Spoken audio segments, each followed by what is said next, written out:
temptation comes, takes aim in my soul. When temptation comes, we're hyper aware of it so that it doesn't take root, and we believe that the power of the Spirit is greater than the power of the enemy. But my third step in this little sequence I go through is the word control. And while I said yesterday we're not about self-belief, today I want to say we're absolutely talking about self-control.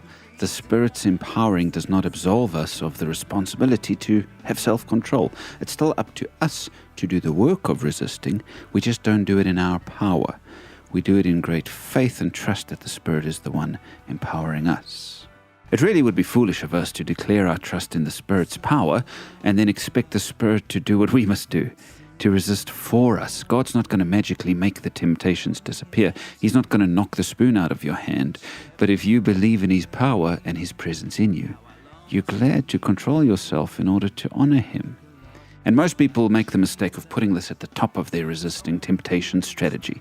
But I've found that to be ineffective. I found that if I'm not being aware and admitting that this is a problem, and if I don't take time to declare my belief in God's power and the Spirit's presence in me, then it's too late for self-control. But when I walk through these little steps in prayer, briefly but properly, it's easy to put the spoon down. It's easy to have some self-control. James 4 verse 7 says this: "Submit yourselves then to God, resist the devil, and he will flee from you." Do you see the order? Submit yourselves to God, that's A and B, and then resist, or have self-control. Peter said something similar to the early Christians.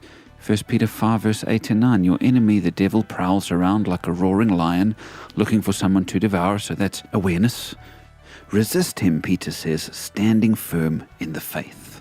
Do you see how these three things are all linked? But you've got to resist. You've got to resist. You can't just declare your faith and then keep on going towards the temptation. You've got to resist. Say no. Deny yourself. Have some self-control.